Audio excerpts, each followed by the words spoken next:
ஓம் ஸ்ரீ வராகிதாயே போற்றி. எனது அன்பு குழந்தையே, நீண்ட நேரமாக உன்னுடன் எதற்காக பேச காத்திருக்கிறேன் என அறிவாயா?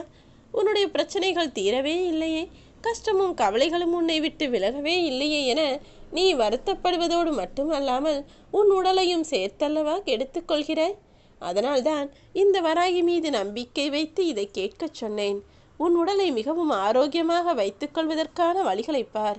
ஏனெனில் மனித உடலை காட்டிலும் சிறந்த புனித தலம் என இந்த உலகில் எதுவுமே இல்லை என் செல்லமே.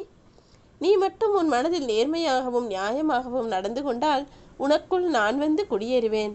அப்புறம் உன் உடலை புனித தலமாக மாறிவிடும் அல்லவா? இதை புரிந்து கொள்ளாமல் சின்ன சின்ன விஷயங்களையெல்லாம் பெரிதாக பூதாகரமாக நினைத்து ஏன் கவலைப்பட்டு காலத்தை வீணடிக்கிறாய்?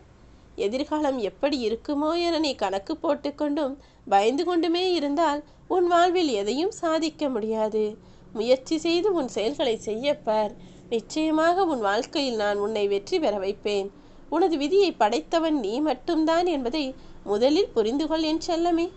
வருபவர் போகுபவர்களையும் அவர்கள் சொல்லும் வார்த்தைகளையும் நினைத்து உன் வாழ்நாளை வீணடிக்காதே. உன்னுடைய செயல்கள் மூலமாகத்தான் உன் வாழ்க்கை மாறப்போகிறது.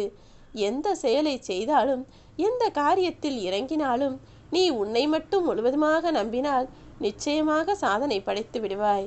இந்த உலகில் எதிரிகளிடம் தோற்றவர்களை காட்டிலும் தன்னுடன் நிழல் போல தொடர்ந்து வந்தவர்களால் ஏமாற்றப்பட்ட மனிதர்கள்தான் அதிகம். நீயும் உன்னை சுற்றி இருக்கக்கூடிய மனிதர்கள் எல்லாரையும் முழுவதுமாக கண்மூடித்தனமாக நம்பிவிடாமல் கொஞ்சம் கவனமாக இருந்து கொள். யாரையுமே நம்ப முடியவில்லையே என சொல்லக்கூடிய உனது வார்த்தைகளில் இருக்கக்கூடிய வலியும் வேதனையும் எனக்கு தெரியும். ஏனெனில் நீ அதிகமாக நம்பிய நெருங்கிய உறவுகள் தானே உனக்கு துரோகம் செய்து உன்னை விட்டு விலகி போனார்கள். கூடவே இருந்து குழி பறிப்பதெல்லாம் அந்த காலம். இப்போதெல்லாம் குழி பறித்து விட்டுதான் கூட வந்து ஒன்றும் தெரியாதவர்கள் போல உட்கார்ந்து கொள்கிறார்கள். அதற்காக நான் எல்லா மனிதர்களையும் எல்லா நண்பர்களையும் எல்லா உறவுகளையும் துரோகிகள் என்று சொல்ல மாட்டேன். ஆனால் துரோகிகள் எல்லாருமே ஏதோ ஒரு காலத்தில் உனக்கு நட்பாகவோ உறவாகவோ இருந்தார்கள் தானே. நெருக்கமான உறவுகளால் மட்டும்தான் துரோகம் என்ற வார்த்தையை உருவாக்க முடியும் என்பதை உணர்ந்து கொள். நீ யோசித்து பார்த்தால் நீ ஏமாற்றப்பட்ட விதமே அப்படித்தான் என்பதையும் உணர்ந்து கொள்வாய். இப்போது புரிகிறதா மனிதர்களிடம் நான் ஏன் கொஞ்சம் கவனமாக இருக்கச் சொல்கிறேன் என்று? நீ மட்டும் சரியாக சேர்த்து வைத்து வாழ்க்கையை புரிந்து கொண்டு சிக்கனமாக வாழ்ந்திருந்தால் இக்காலத்தில் எவ்வளவோ நீ சம்பாதித்திருக்கலாம், சேர்த்து வைத்திருக்கலாம், சந்தோஷமாக உன் வாழ்க்கையை வாழ்ந்திருக்கலாம். எதையும் அறியாமல் எல்லா மனிதர்களையும் நம்பினாய். கடைசியில் ஏமாற்றப்பட்டு இப்போது வருந்தி கொண்டிருக்கிறாய். இப்போது உன் வாழ்க்கையில் எதை தீராத பிரச்சனை என நினைக்கிறாயோ அதை நான் உனக்கு தீர்த்து வைக்கிறேன் என் செல்லமே. நீ எதை நினைத்தும் கவலைப்படாதே.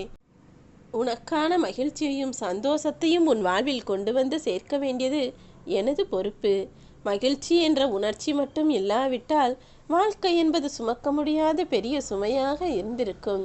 நீ கூடிய விரைவில் மகிழ்ச்சியோடும் சந்தோஷத்தோடும் மன நிறைவோடும் வாழ்வதற்கு உண்டான வழிகளை நான் காட்டுவேன். எதை இழந்தாய் என்பது முக்கியமல்ல என் செல்லமே. இன்னும் உன் வாழ்வில் என்ன மிச்சம் இருக்கிறது என்பதுதான் முக்கியம். உன் வாழ்க்கையானது உன் எண்ணப்படிதான் அமையும். எண்ணங்களை மட்டும் கொஞ்சம் எப்போதும் தூய்மையாக வைத்துக்கொள்ள முயற்சி செய். உன் எண்ணங்களினால் யார் ஒருவருக்கும் எந்த கெடுதலும் நிகழாத வண்ணம் எல்லாருக்கும் நன்மையே விளையும் வண்ணம் நீ பார்த்து கொண்டால் உன் வாழ்க்கையை நான் அழகானதாய் அற்புதமானதாய் அமைத்து கொடுப்பேன். உன்னுடன் வாழ்பவர்களையெல்லாம் புரிந்து கொள்ள வேண்டுமென நீ நினைத்தால் அது முடியாத காரியம். முதலில் உன்னை நீயே புரிந்து கொள்ள முயற்சி செய். இந்த உலகத்தில் உன் மனதில் இருக்கக்கூடிய ரகசியத்தை நீ வெளிப்படுத்தினாலும் சரி, அல்லது உன் வாழ்க்கையில் இருக்கக்கூடிய துக்கத்தையும் வேதனையும் வெளிப்படுத்தினாலும் சரி, அப்புறம் நீ நிம்மதியாக வாழ முடியாது. ஏனெனில் நீ ரகசியமாய் சொன்ன விஷயம் ரகசியமாய் இல்லாமல் பகிரங்கமாய் பல பேருக்கு பலவிதத்தில் பல மடங்காய் சென்று சேர்ந்து அதுவே உனக்கு மீளா துயரத்தை கொடுத்து விடும் என் செல்லமே.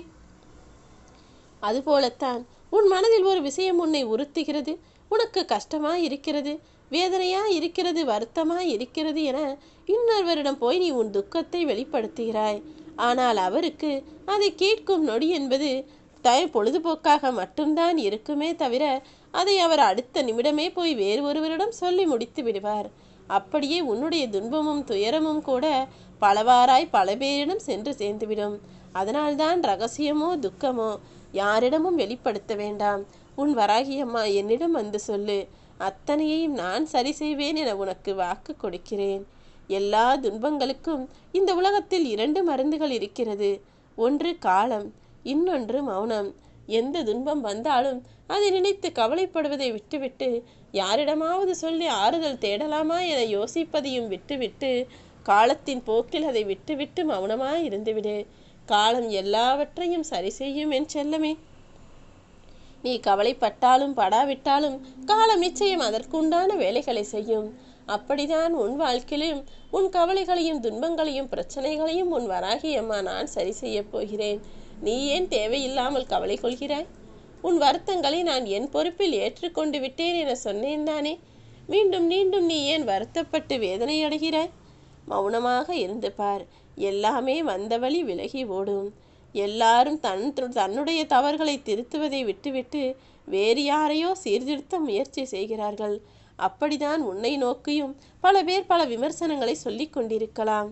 யார் என்ன சொன்னாலும் எதை நினைத்தும் கவலை கொள்ளாமல் அத்தனையையும் சிரித்து கொண்டே கடந்து போக கற்றுக்கொள்.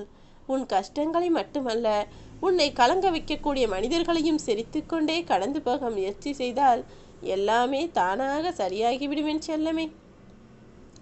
ஒருவர் இன்னொருவரை பற்றி ஏதாவது சொன்னார் என்றால் உடனே அதை மிகவும் உன்னிப்பாக ஆர்வமாக கவனிக்கக்கூடிய எண்ணம் உனக்குள் வேண்டாம். அடுத்தவர் சொல்வதை நம்பி இவர் இப்படித்தான் என யாரையும் எப்போதும் முடிவு செய்யாதே.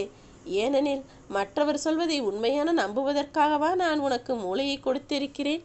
எதுவாக இருந்தாலும் நீயே பார்த்து முடிவு செய். எந்த செயலை செய்வதாக இருந்தாலும் நீயாகவே இரு. நீ என்ன நினைக்கிறாயோ அதையே பேசு. ஏனெனில் உன்னை புரிந்து கொள்பவர்கள் உன்னை ஒருபோதும் தவறாக நினைக்க மாட்டார்கள் என நான் சொல்லியிருக்கிறேன் தானே. அப்படி நீ என்ன செய்தாலும் உன்னை தவறாக நினைப்பேன் என சொல்லக்கூடிய மனிதர்கள் உன் வாழ்விலும் உனக்கும் அவசியமே இல்லை என் செல்லமே. செயல் புரியாமல் வாழ்க்கையை நினைத்து குழம்பிக் கொண்டிருக்கும் மனிதனுக்கு நான் ஒருபோதும் உதவி செய்ய மாட்டேன். ஏனெனில் நான் எத்தனையோ முறை உங்களை தேடி வந்து சொல்லிக் கொண்டிருக்கிறேன். மனதில் வருத்தமோ வேதனையோ கவலையோ கஷ்டமோ எதுவாக இருந்தாலும் அது என் பொறுப்பில் விட்டுவிடுங்கள் என. ஆனால் அத்தனையையும் நீங்கள் தலையில் பாரமாக சுமந்து கொண்டும் நெஞ்சத்தில் வலியாக உணர்ந்து கொண்டும் எதற்காக இப்படி மன உளைச்சலுக்கு ஆளாக வேண்டும்? அத்தனையும் சரி செய்யக்கூடிய சக்தி வாய்ந்த வராகியம்மா நான் இருக்கிறேன். என் பொறுப்பில் விட்டுவிடு. உனது நேற்றைய பொழுதும் நிஜம் கிடையாது, நாளைய பொழுதும் நிச்சயம் கிடையாது. இன்றைய பொழுது அத்தனையையும் என் கையில் கொடுத்துவிடு. உனக்கான வாழ்க்கையை மகிழ்ச்சிகரமாய் நான் மாற்றி காட்டுவேன். இத்தனை நாட்களாக நீ வீணாக்கிய தருணங்கள் எல்லாம் போதும். இனிமேல் உன் வாழ்க்கையை நீ சந்தோஷமாகவும் இன்பமாகவும் மகிழ்ந்து கொண்டும் வாழ வேண்டும் என நான் ஆசைப்படுகிறேன். அதை அப்படியே உனக்கு அமைத்து கொடுப்பேன்.